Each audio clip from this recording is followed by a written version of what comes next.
सबसे पहले आप डायग्राम देख ले एक बार पेट्रोल इंजन का और डीजल इंजन का, फिर उसके बाद हम जानेंगे इनमें मेन डिफरेंस क्या होता है। इस वीडियो में हम देखेंगे पेट्रोल इंजन और डीजल इंजन में क्या डिफरेंस होता है। एंड इस वीडियो का एक ही मोटिव है कि हम बारीकी से समझे कि पेट्रोल इंजन और डीजल इंजन किस तरीके से काम करते हैं और उनमें मेन डिफरेंस क्या होता है। तो आइए जानते हैं petrol engine and diesel engine में क्या डिफरेंस होता है। ठीक है, जो आपका पेट्रोल इंजन के अंदर पेट्रोल और हवा का मिश्रण होता है, समझ गए। पेट्रोल इंजन होता है, उसके अंदर दो चीज़ों का मिश्रण होता है। किस किस का? एक तो पेट्रोल का और एक हवा का। ठीक है, कार्बोरेटर के अंदर होता है हवा और पेट्रोल का मिश्रण। जो पेट्रोल इंजन होता है उसके अंदर एक कार्बोरेटर लगा होता है, ठीक है, और उसी के अंदर हवा और पेट्रोल का मिश्रण होता है और वहाँ से कार्बोरेटर से आगे पेट्रोल और हवा का मिश्रण आगे सिलेंडर के अंदर सप्लाई होता है।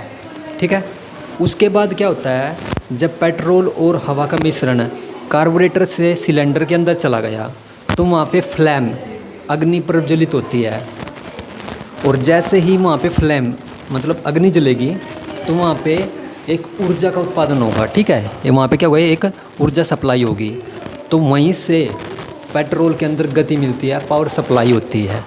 हवा का रेशो ज़्यादा होता है और पेट्रोल का रेशो कम होता है। ठीक है, ये मेन डिफरेंस है, क्योंकि इसमें सबसे पहले हवा कंप्रेस होती है, उसके हवा कंप्रेस होती है और पेट्रोल भी इसके साथ कंप्रेस होता है, लेकिन रेशो है जो वो हवा का ज़्यादा होता है इसके अंदर। ठीक है, इस इंजन के अंदर पहले हवा और फिर पेट्रोल का कंप्रेस होता है। इसमें फ्यूल इलेक्ट्रिक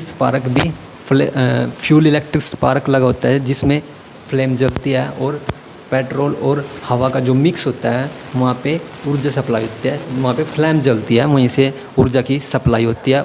नेक्स्ट हमारा डीजल इंजन। डीजल इंजन कैसे काम करता है देखते हैं। डीजल इंजन होता है, इसमें एक इंजेक्टर का प्रयोग होता है। जो हमारा डीजल इंजन होता है ना, उसके अंदर एक इंजेक्टर लगा होता है और जो पेट्रोल इंजन होता है उसमें कार्बोरेटर लगा होता है। ठीक है, इसमें एक इंजेक्टर लगा होता है। पहले क्या होता है, पहले इंजेक्टर के जरिए पहले डीजल और फिर हवा को सिलेंडर के अंदर भेजा जाता है। इंजेक्टर का काम क्या है, जो डीजल इंजन के अंदर लगा होता है, जो इंजेक्टर होता है उसमें पहले डीजल को और फिर हवा को सिलेंडर के अंदर भेजा जाता है। यानी सिलेंडर के अंदर पहले डीजल जाएगा और फिर हवा जाएगी, वहाँ पे दोनों का मिश्रण होता है सिलेंडर के अंदर। फिर क्या होता है, जैसे ही वो सिलेंडर के अंदर गए डीजल और हवा, तो वहाँ पे हवा को कंप्रेस किया जाता है, वहाँ पे हवा को कंप्रेस किया जाता है और जैसे ही हवा को कंप्रेस मतलब एक हाई लेवल पे, हाई टेम्परेचर पे उसको कंप्रेस किया जाता है, तो वहाँ से एक ऊर्जा का उत्पादन होता है जिससे डीजल इंजन को एक पावर सप्लाई मिलती है और वो शुरू हो जाता है, वो काम करना स्टार्ट कर देता है। ठीक है, जैसे सिलेंडर के अंदर भेजा जाता है हवा और डीजल को, जहाँ पर इन दोनों का मिश्रण होता है, इसमें पहले हवा को कंप्रेस किया जाता है और फिर इस ऊर्जा को इंजन के पावर सप्लाई मिलता है। जब हवा को कंप्रेस किया जाएगा ना इंजेक्टर के थ्रू, तो क्या होगा, पावर सप्लाई मिलेगी वहाँ से और इंजेक्टर जो हमारा ये इंजन है वो वर्क करना स्टार्ट कर देगा, जिससे वाहन चलता है। इसके अंदर जो इलेक्ट्रिक स्पार्क नहीं लगा होता, जबकि पेट्रोल इंजन के अंदर इलेक्ट्रिक स्पार्क लगा होता है। ये मेन डिफरेंस है पेट्रोल इंजन और डीजल इंजन के अंदर।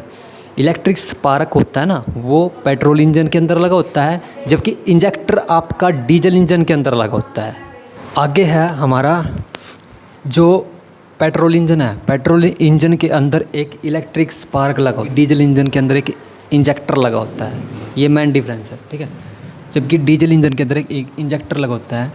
डीजल इंजन कम खपत करता है, जबकि पेट्रोल इंजन में खपत ज़्यादा होती है। ठीक है, ये भी एक मेन डिफरेंस है।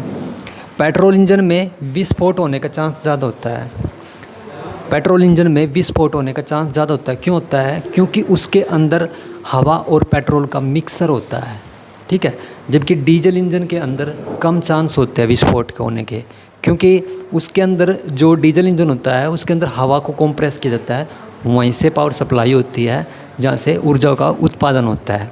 उसके अंदर सिर्फ हवा को कंप्रेस किया जाता है, इसके अंदर मिक्सर होता है पेट्रोल इंजन के अंदर, इसलिए इसके अंदर ज़्यादा चांस होते हैं विस्फोट होने। तीसरा है जो हमारा पेट्रोल इंजन है वो हल्के वाहनों में यूज किया जाता है, जैसे हमारी बाइक्स होगी, स्कूटर हो गए, ठीक है, इनमें। जबकि जो डीजल इंजन होता है वो भारी वाहनों में यूज किया जाता है, जैसे हमारी बस होगी, ट्रक होगी, ट्रैक्टर हो गए, ठीक है। इतना होगा। ये मेन डिफरेंस थे पेट्रोल इंजन और डीजल इंजन में।